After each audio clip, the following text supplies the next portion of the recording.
ममता बनर्जी ने 2024 के चुनाव का शंखनाद कर दिया है। ममता ने शहीद दिवस कार्यक्रम के मंच से ऐलान किया कि जो खेल पश्चिम बंगाल की विधानसभा चुनाव में हुआ वही अब पूरे भारत में होगा। ममता ने 3 भाषाओं में दिल्ली सहित अन्य राज्यों में भी वर्चुअल भाषण दिया। साथ ही ये भी कहा कि अगले हफ्ते वो दिल्ली जाएंगी और विरोधी दल के नेताओं के साथ बैठक करेंगी। यानी संकेत साफ है कि ममता 2024 के चुनाव का बिगुल बजा चुकी हैं। शहादत के मंच से सियासी महाभारत का ऐलान। मुख्यमंत्री ममता बनर्जी ने कोलकाता में अपने साथ रहे कांग्रेस के 13 कार्यकर्ताओं की मौत पर शहादत दिवस मनाने का फैसला किया था। कार्यक्रम तो कोलकाता में था, लेकिन इसे वर्चुअल रैली का रूप देकर दिल्ली, यूपी और गुजरात समेत कई राज्यों में दिखाया और सुनाया गया। और ममता की इस वर्चुअल रैली का सबसे बड़ा ऐलान है खेला होवे, यानी कि 2021 में बंगाल में जो खेला हुआ उसे वो 2024 में पूरे देश में दोहराना चाहती हैं। त्याग का नाम है हिंदू, ईमान का नाम है मुसलमान, प्यार का नाम है ईसाई और सिखों का नाम है बलिदान। ये हमारा प्यारा हिंदुस्तान, सारे जहां से अच्छा हिंदुस्तान हमारा। इसके लिए आगे बढ़ाने के लिए आगे বাড়বার জন্য বুথ কর্মীরা যেমন আমাদের ইলেকশনে কাজ করেছেন, ছেড়ে দিলে চলবে না। খেলা হবে, খেলা একটা হয়েছে, 5ই মের রেজাল্ট আপনারা পেয়েছেন। খেলা আবার হবে। যতদিন বিজেপিকে ভারতবর্ষ থেকে বিতাড়িত আমরা না করতে পারি ততদিন রাজ্যে রাজ্যে খেলা হবে, এভরি বুথে খেলা হবে, সমস্ত জায়গায় খেলা হবে। ममता शहीदी दिवस के साथ साथ वर्चुअल सभा करने लगी तो दिल्ली में बीजेपी ने ममता के राज में हुई राजनीतिक हत्याओं के विरोध में शहीदी दिवस मनाया।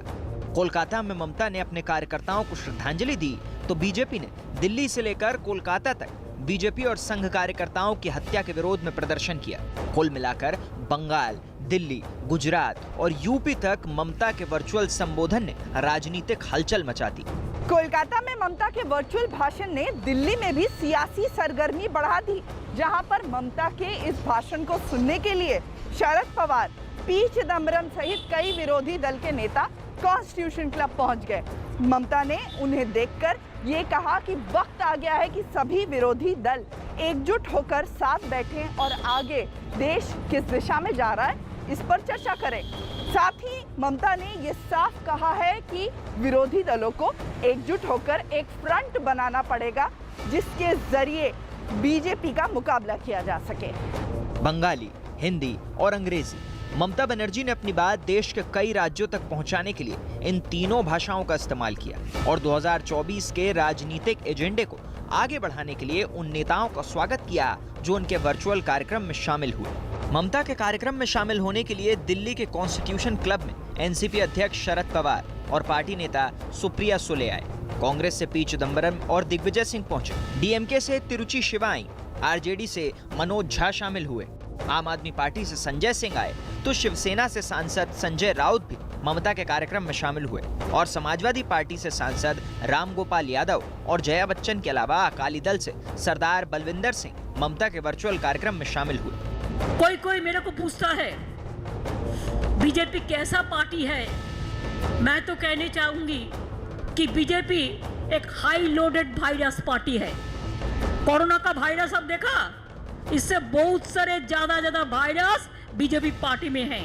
बंगाल में जो हिंसा कई सालों से चल रहा है, टीएमसी उसके एकदम अंतिम पर्याय तक ले गया है जो कि लोकतंत्र में कल्पना नहीं कर सकते हैं।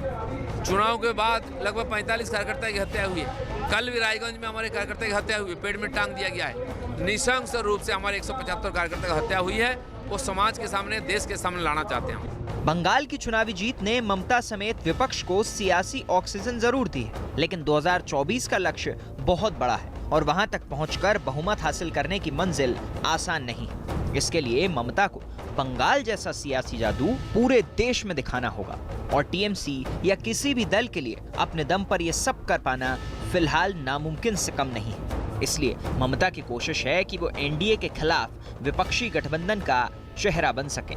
पश्चिम बंगाल चुनाव में मिली जोरदार जीत के बाद ममता बनर्जी को लगता है कि एनडीए के खिलाफ महागठबंधन का चेहरा उन्हें ही बनना चाहिए। टीएमसी को भी लगता है कि ममता की राजनीतिक स्थिरता को देखते हुए सभी विरोधी दलों को उनकी सरपरस्ती में ही गठबंधन को बनाना चाहिए।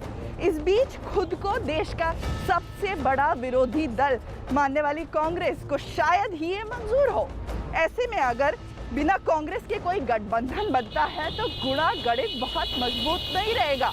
इस बीच टीएमसी और कांग्रेस दोनों ही कोशिश कर रही है कि पार्लियामेंट के चलते हुए दिल्ली जाकर सभी विरोधी दलों को एक कर एक नई सियासी दोस्ती की शुरुआत हो, जो 2024 में बीजेपी को कड़ी टक्कर दे सके।